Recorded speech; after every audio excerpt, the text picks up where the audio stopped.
Why is it so hard to do the little things that would improve my life? The way that our minds are designed is our minds are designed to stop you at all costs from doing anything that might hurt you.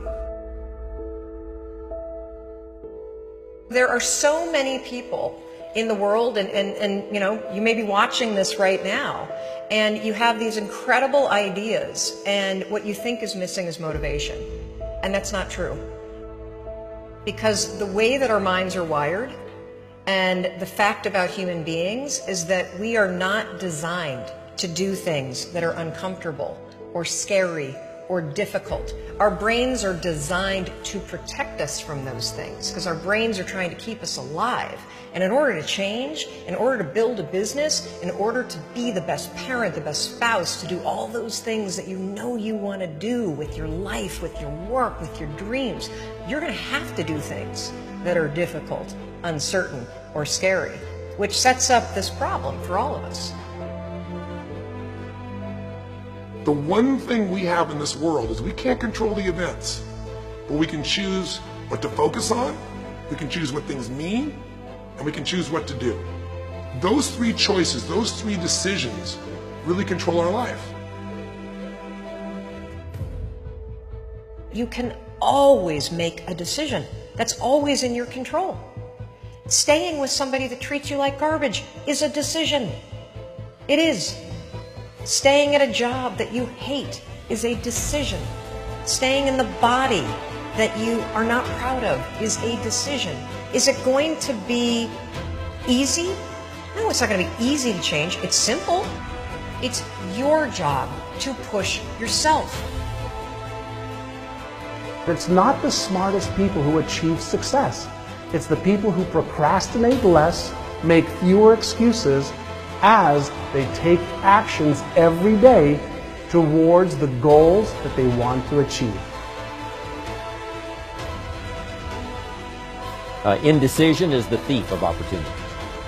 Indecision means the door is still closed. Indecision means the opportunity waits. Indecision means what could be is postponed or may never be. If you want to be successful at anything in life, never leave the sight of setting a goal without doing something that commits you to fulfillment. The next morning, the alarm goes off, and I pretended NASA was there.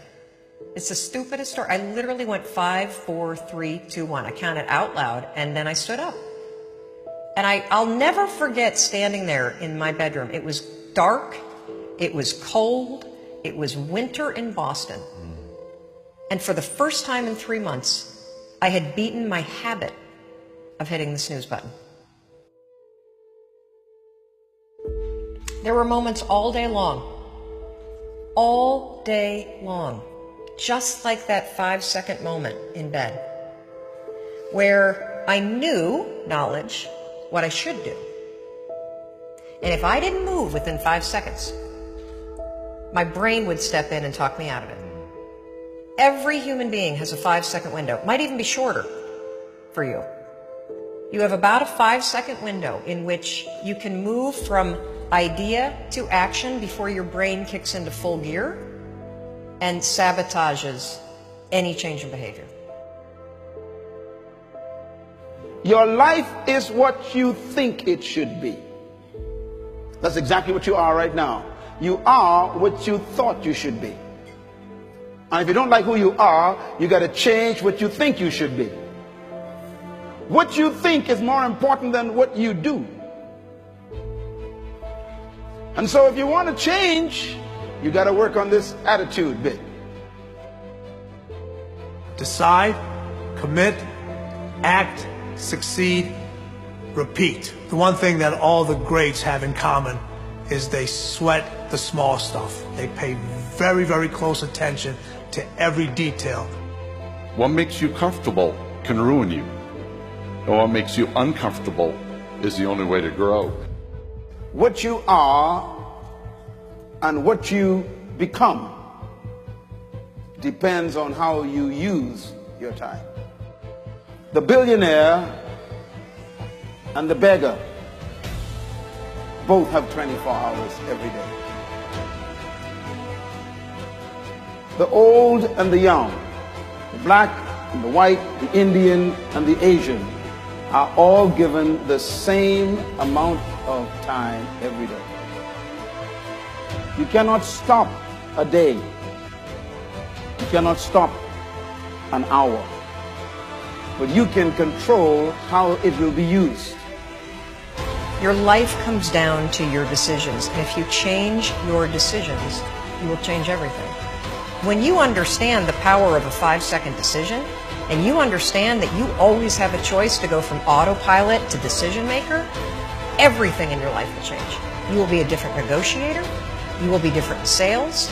You will be unstoppable in the gym, because you will realize the amount of garbage that you put in the way of your hopes, of your dreams, of your potential, of your confidence, of your courage. Everything comes down to the decisions that you make. Take ownership. Take extreme ownership.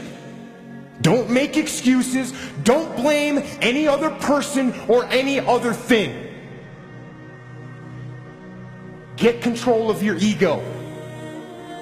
Take ownership of everything in your world, the good and the bad. Take ownership of your mistakes. Take ownership of your shortfalls. Take ownership of your problems. And then take ownership of the solutions that will get those problems solved. Take ownership of your mission. Take ownership of your job, of your team, of your future, and take ownership of your life. The first source of inspiration is deciding. Second source of inspiration is planning.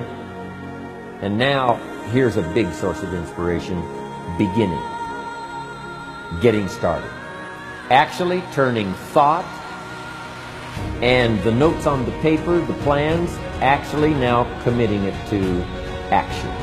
Getting started. I'm a humongous believer that ideas are and that execution's the game. Well, I think the one thing that discipline definitely does help you with is it helps you get things done. And when you get things done, when you actually do things, you have more success. If you have more success, and sometimes a big part of success is just not being f***ing lazy and just doing it. Yeah. That's like 90% of it is just showing up.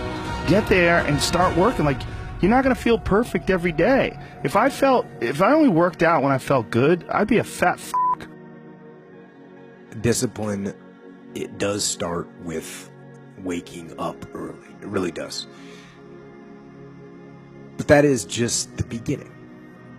And I always say that discipline is the root of all good qualities. But you have to absolutely apply it to things outside of just waking up early. It's everything. It's working out every day, making yourself stronger and faster and more flexible and healthier. Discipline is eating the right foods to fuel your system. It's about disciplining your emotions so you can make good decisions. Doing the tasks that you don't necessarily want to do, but that you know will help you. The thing about self-discipline is that it is necessary for everything you do in your life. You have to be self-disciplined. Discipline is not punishment. It's not. If you change your mindset and really focus it on what discipline really is, you start to welcome discipline. You welcome self-discipline into your life. People have to know you, not because, oh, he's a good salesman. Oh, he's a good this. Oh, he's an artist. People need to know you for one major thing first. He works. He produces. The guy's there every day. The guy's pushing and shoving. Because the truth is, no matter how good your ideas are, how good your art is, or how good your skill set is, If you're not working, man, if you're not vibrating at a frequency that people say, my God, how does that guy do all that? If you're not vibrating at that rate, if you're not working at that level, you're not going to make it.